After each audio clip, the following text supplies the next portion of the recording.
okay, in my switch base position, I just start to work this lapel out. This, by the way, too, is a good thing to do all the time. Just get this lapel out, okay? And then I wrap it underneath his armpit and I hold it here like this.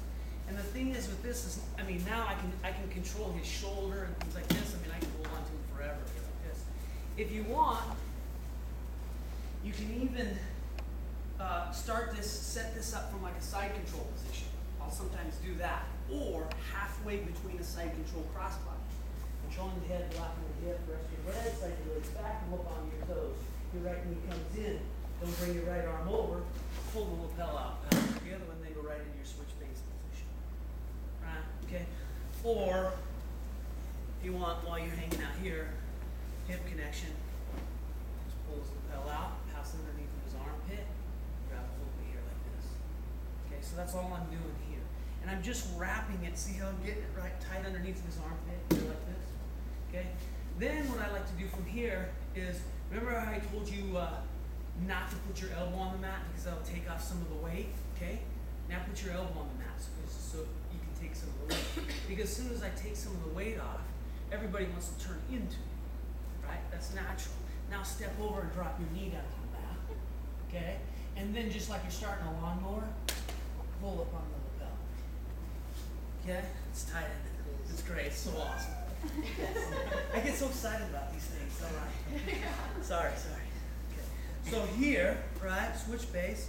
I work this lapel out. Maybe I already set it up, but I pass it underneath his armpit, and I grab it here. And a lot of times, too, I'll get this. I'm in no hurry. I'll hold him, and, I'll hang out here for a little bit. He can try to move and struggle, and, no rush, okay? Generally speaking, when I'm on top, I tend to want to slow the game down anyway, right? The scramble, like if we get into a scramble, tends to favor the guy in the bottom. He's the center of the wheel. I have to move more than he does to stay in positive position, right? So I tend to want to slow it down, go gaps, things like that. So then I get here like this, and just start to let him come up and in. And did you see what I did? I almost pull him up. I almost go, hey, come on, buddy, come on. Like I just drive, and then step here like this, okay? Now you could probably get it from right here, right? But you're muscling it. If you just scoop up his head and drop your knee, right? Then you can just, it's so easy, you can leave it long and stuff, okay? So, here, switch base position. And again, like we talked about, maybe you've already gotten this lapel out between side control and crossbody. Or if you didn't, just get right here and work it out. Pass it underneath of his armpit. Here, like this. Now, here, come on up. Step over, drop your knee, start the lawnmower. Good? All right, let's do it. So reach through underneath here. So I cup his shoulder, and I go behind the back of the neck here like this. Okay? And then I bring my hand here. I was here like this. I bring my hand here like this. Now I start to come up, give him some room, and slide my arms here. Okay, you see that? So once he's onto his side here like this, can everybody see that? Sure. Then I just pinch my elbows together. Just like that. Okay? Trapping his neck in that little spot. So it's a little bit different if you got no gi, okay, but that's a really good thing to do. Like I'll do that, I'll set that up for knee ride a lot with no gi on it. Because I play like a lot of like this type of knee ride. My cradle here like this, right? And guys always want to get this underhook because if you can get that underhook underneath my arm, come back. Yes, because if you can get underneath my arm, go ahead, underneath. Then he can start to raise his left hand up like he's diving into a swimming pool and start to kind of throw you off and stuff. If you guys, any of you ever wrestled, Wrestling 101 tells you get an underhook and to hold a guy down, right? Watch any Matt Hughes match ever. And he gets the underhook and he just holds the guy, okay? So if I'm here like this, very common for the guy on the bottom to want to get that underhook and start to fight for it, dive in there, get in there, and then I get in that little crunch, right? Yeah. Good. You don't want to go like that, right? Because that would expose my back and stuff, right? The reason why I want to turn into him here like this, number one, maybe I can get something in between us, okay? But if he's good, he's not going to let me do that, okay? But if I turn into him here like this, then I can start to back myself away from him here like that. So whenever I'm on the bottom, it's a natural reaction for people to do one of two things. Do it right or do it really wrong, okay? If they do it really wrong, well, put your hooks in, choke them out, wet willy, give you a casa, okay? Or they do it right, and that's to want to turn in. And so if you give them any space whatsoever, most people will start to turn in. Now, if they don't, does that make sense? Yeah. If I've worked this lapel out, okay, I've passed it underneath. Let's turn this way. Okay, make sure everybody can see. If you guys need to move, okay? So I get here like this, okay? I pass this here, and I go, oh, no, but that's what I'm saying. What if he doesn't turn in? What if I give him room and he doesn't turn in? I can't step over, right? Maybe he's even got his head on that. Put your head down on that. So now I really can't step over and hook his head, but I give him some room and he's not turning in. So then what I do is I pass my right hand across here like this and I grab a hold of that lapel. Okay, here like that. Okay. Now I grab a hold here and I just go. Right? Okay. Okay, so I'm here like this. I pass this in. I go, wait for him. He doesn't do it. So then I'll come here like this. Okay, you see my grip? Okay, and now really to finish this, don't overdo it. Just do a forearm with both hands. You know what I mean? Curl. Here. Right? A lot of times once you get here like this, okay, and he doesn't turn in, and so you go, okay, well, come on, buddy, turn in. He's not turning in. So you go here like this, and now your weight comes off. Well, now he'll really turn in. Now he will turn in. Right, so either way, it's good to go. Okay? You guys want to try that Bravo choke? Okay, start trying. That's somewhat. We'll go over what it is and stuff like that before we talk about it. But that's a big part of my game is coming up and playing in knee right position. And it has to do with being smaller. A lot of times when I'm on the bottom, guys try to like buck me and throw me off, and when they buck, I just raise up into a knee right position. And the other thing is with a knee right position, the way that I play it is, it's much more about riding and floating on top of them. I'm not really trying to put them through the floor like a traditional knee in the belly, because I can't for the most part. I can't put most people through the floor. Maybe other 36-year-old, 150-pound guys I can put through the floor, but anybody else I really can't. So when I come up into a knee ride, I kind of just float my knee on top, and I kind of have a seat on their belly. It's kind of knee in the belly. My knee in his belly, cleverly. My hand is either in the belt or grabbing a hold of the pant leg, okay? And I'm either cupping the back of the neck or grabbing a hold of his lapel here like this. That's a typical kind of knee in the belly position. And that can be very effective. It can be very good. I know some people that are really good at it and just crush it to the floor and really wear you out. My knee right tends to be more, my shin comes across and I sit down here like this. That's my knee right, almost like I'm sitting on top and I just kind of float here like this. I don't grab anything. Okay? I mean, I may if I need to, like if he's like really starting to kind of buck me off or I need to get something to hold on to. But for the most part, I just kind of try to float up on top here. Okay? And one of the things that happens when coming to a regular knee ride, that's kind of the traditional way from crossbody or whatnot, is as soon as I start to bring my knee up and in, I let my pressure off of him, and he pulls his knee and his elbow together, stopping me from coming into a knee ride. And watching people, I get a chance to go all over the country and see all kinds of people training, doing jiu-jitsu and stuff. And I see that time and time again when people are coming to the knee right position. This guy builds his shield, boom here, and just blocks the path. And it's primarily because of how they're coming into it. I'm going to turn this one. if I've got like a regular side control position or a cross-body position, I get here, I put my thumb into the back of the lapel, I put my right hand inside the belt, and then I start to hop up into knee in the belly. And as soon as I do that, he's going to bring his knee and his elbow together. And then I can't get into knee in the belly, right? And not only can I not get into knee in the belly, but now when I come down, he's got his knee and his elbow together, and he starts to pull his knee up in between us. Okay? So when I hop up into a knee in the belly, I hop up to it from my switch base position. Okay? And from my switch base position, I bring my left hand across and I'm putting that thumb into that lapel like we talked about here. Okay? And then I start to back up here like that. You see how I'm backing up into his leg with my bum? Okay?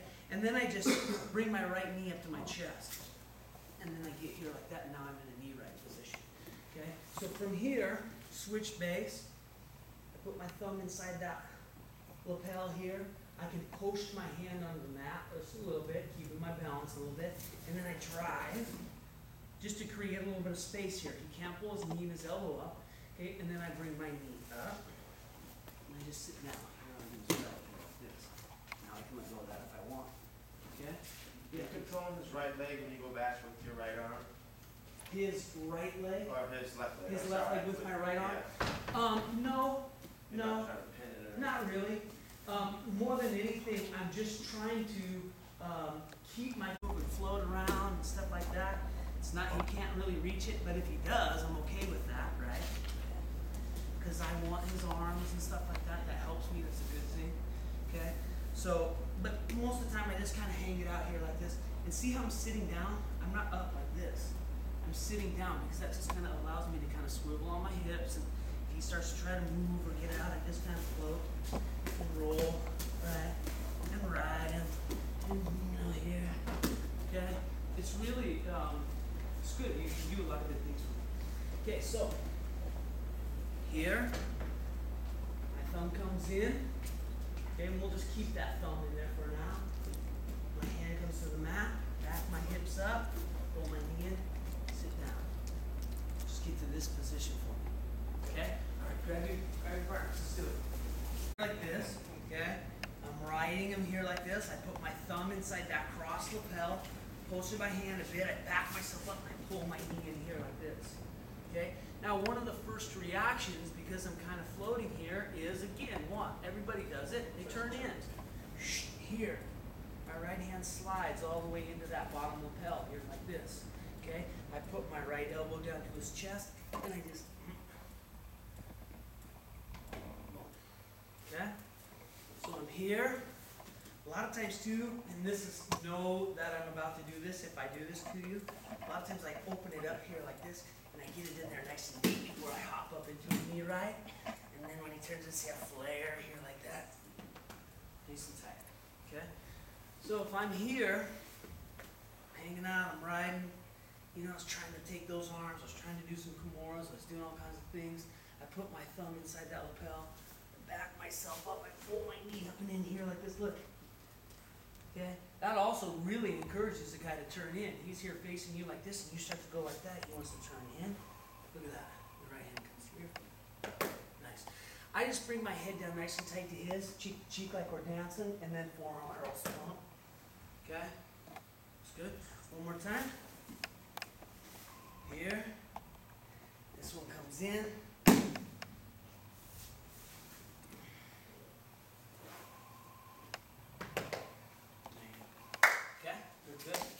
What I'm going to do is I'm just going to bring my foot forward a little bit, and I'm going to hook my foot onto his tricep, underneath of his elbow here like this. A lot of times you hop up there and you're already like that. But here's what I mean. So I'm here, right? I got this in here. I backed up, I came here. That's what I'm talking about right there. If you don't do that, if you're kind of here like this, okay, there's a very tricky way to get it in there. You just go like this. Okay? Okay? It's very fancy. But here, like, ooh, black belt tips on my DVD. Okay, so you here, hold this foot in, and then just hook right here. I just want to hook underneath. Okay? When we pull our toes back like this towards us, we call that putting your boot on. And you're going to use that in a lot of situations. You're going to use use that when you're hooking somebody. I know we're not doing any guard stuff, but you should always have your boot on when you're holding somebody in your guard. You shouldn't be here like this holding somebody in your guard. You should be here, yes, because it engages your leg and gives you power in your hamstrings, right?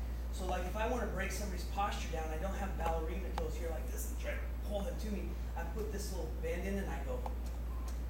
I mean, you're powerful there, you know, so you go to break somebody's posture down. Or like if I'm going for arm bars, and I'll point my toes like this and go for an arm bar. I go here, and then I can hold them in nice and tight. What? Yes. She walks around, she's Sitting at the front it's like desk. that, she's standing.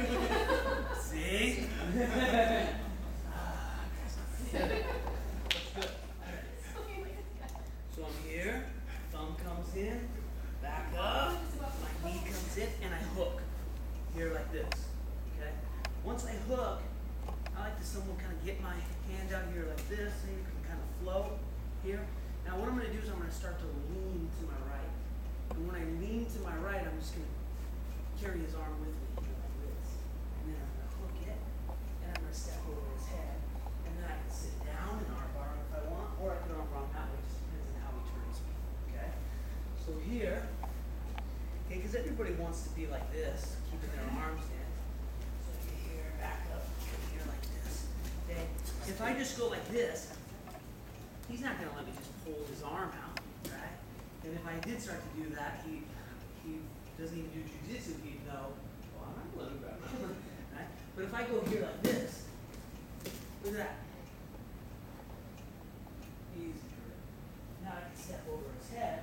Now look here, a lot of times once I get here, I kind of just wait for him to choose. Because a lot of, it's not for no other reason other than it's better a tighter arm bar if he makes the move. So like if he starts to kind of bring me forward, you're like, look, right? You can see like, oh, this really starts.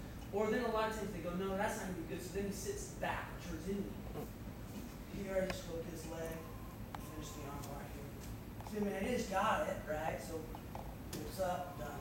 And it's that same grip that we've been working on. It's really good. This is what I was just saying, I think I was saying this in Paul's seminar the other day about this grip. That's about, well, yeah, by Jean-Jacques. This grip right here, holding on to arms like this and arm barring, is becoming very cool nowadays. All the jiu-jitsu and MMA guys are arm barring like this because they're realizing that they can do this and have their other hand free, you know, to kind of do other things and hook his leg and stuff like that. Old school was this, you know, but now this is like the newest cool thing and everybody's doing it now. But, you know, and I don't know, there's probably some fancy name for it, I don't know. But Jean-Jacques Machado, I remember him teaching us this 15 years ago. He always just did this. This is how you do it. You lock up on that. And so when I saw him last year at the Machado camp, I said, you know, yeah, you remember how you taught us how to do this like way back in the day? Everybody's doing it now, you know? Well, you're so smart. Well, how did you start doing that before that? And he goes, well, I just did it because I have no fingers on my left hand. He's got no fingers on his left hand. It's like, oh, well, that's why he's been doing it. But here, all of a sudden, now we find out, well, it's tighter anyway. Right? So, here. Thumb comes in, back up, come inside here. Hook his, see how I'm hooking his arm here? Let's kind of lift him up. Step over, where do you want to go? Back, okay. See what I mean? Good, let's do it, that's great. Things that I want you to be really aware of when you're stepping to the mountain with your knee, okay? Once I get here like this, I back myself up, I hold my knee in here like this, so I'm sitting on my When I come into the mount, I want to post my hands onto the mat. I'm going to kick my other leg back, and then I'm going to drop my knee down. Okay? So I drop my right knee down to the mat. Then basically what I'm going to do is I'm just going to flick my foot out, and I'm into the mount. Okay? So here, in this position, my thumb came in, I post, I backed up, I put my knee in here, my hands go to the mat, I kick my left leg back, drop your knee all the way to the mat, and then flick your foot off. And then you see, it's real basic, but it's a good way to get to the mount. Okay? You can even go from switch base to a knee ride as purely a transition spot to get to the mount if you want. Here. You can do right there. Okay? So you'll start with your partner here. Put your thumb in, back your hips, pull your knee up, post your hands, kick your leg back, your knee hits the mat, flick your foot, feet, knees in, arms out nice and wide. Okay? And he steps with his foot. And that's really good. I like that. I prefer to do it this way. Because then look, I can pull my body up on top of him. He can't continue my roll, and I can go nice and tight in here like this. And it's also by applying lots of pressure like that, making that big step, it's very hard for this guy to stop that. Okay? But oddly enough, I find that most people actually prefer to come to the mount through the knee. I don't know why. I mean, maybe they're, well, what I think it is they don't know how to apply their pressure correctly, so that's why they're coming through it. But this is, it's valid, it's good. But here's what you have to worry about, and a good, savvy grappler will catch you on this if you go knee first and you're lazy. When I slide my knee over, as soon as I start to put my knee onto the mat, I want you to straighten out this leg, okay? And I want you to turn slightly with your hips and step over, pick up my leg, and pull it into your half guard. Okay? And go nice and slow. So I'm here like this, right? I post my hand, I kick my left leg in like this, and then he'll pull it up and hook it. Now he's got me in half guard, and he's got the work stuff in there. So that's one of the things that does happen, will happen potentially if you kind of go knee first. Now, knowing that, all those people that are coming to the knee right on you, now try to kick the foot. Okay? But here's, hopefully those people are not units. Now we're going to try that again. Okay, here we go. We're going to come up here like this. Okay?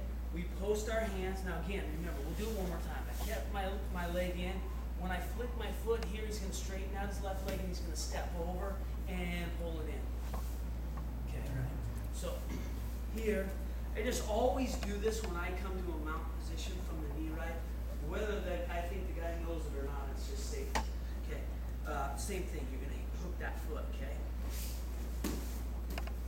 Okay. As soon as my knee hits the mat, I just bring I slide my foot up, and my knee goes right to the center. The good thing about this now is, look, I'm already starting to go right to a back mount position. It's great. You can really start to do lots of good things. So here, I'm riding here like this. We'll go slow-mo. Here, as soon as my knee drops, look at, I go here, and slide my foot up. Okay. Again, I've got all this room. This really encourages my guy to roll. If he doesn't, that's fine. Now, what happens if I get here like this and he flattens right back out? I didn't get him in that same position. Just drop my hand and pull him out. So we good. Right? You can even do that if you want. Maybe you didn't even catch that foot. Like I said, I just do it no matter what. If he's not even going for it, I go here. Okay. Then I can go right back. Okay. So here, back up. Here, and then if you want to just lay them out, just drop your leg down. Do it again. What you got here, you can start working up into a side mount position. Okay? All right, let's do it. Give it a shot. They try to pull their knee in, you block. They try to scoot, you follow. Okay? Then from there, the transition to crossbody. Pull the knee in, the elbow comes over so you're not opening up any gaps. Left, lift the head, left knee, left elbow. Right? Crossbody position, single point. Lower your pressure. Lots of attacks from there. Okay? And then we have 3 hours. So we'll go, maybe next time we'll do crossbody attacks. Then from there, cup the shoulder, drag the leg up, boom, extension of the spine, hip pressure, stuff like that, scarf position. So if you just got into a top control position and you just transitioned and learned how to transition from side control, crossbody, scarf hold, and then back, scarf hold, crossbody, side control, you could just stay on top. Hopefully you could just stay on top for a long time, just ride them out. You wouldn't even need to submit necessarily. If you get good, obviously it's going to take some practice. So that's what we started off with. Okay. Then we did our switch base position, which in my mind, what helps me kind of think about it is it's kind of it's in between a scarf hold and a crossbody position. Okay. My right leg is straight, my left leg is forward. I'm pinching the hip. Okay, here. I I got hands free. There's no weight on my elbow. There's no weight on my forearm. Then we talk about some common ways that they're going to escape from that, because I want you to kind of hold that and control that. Number one is they're just going to scoot away, try to create some space. And that happens, believe it or not, more than you think. Because what people want to do when you're sitting here like this is they want to scoot away and then they want to push you over. Okay? So if they scoot, you just need to keep contact with your hip and follow. Okay? And if your pressure is right, that should be fairly easy, because your pressure is not going to be on the ground, it's going to be on the net. Then they're going to bridge. Okay? That forearm works great. The other thing, though, that I like to do, and is just kind of combining a couple things. But a lot of times, what I do is if I'm here like this, okay, when they bridge to kind of throw me up, that's when I'll come into a knee right position too. There is a bit of a hop there because I didn't back my hips up and in, but I can do that because if he bridges.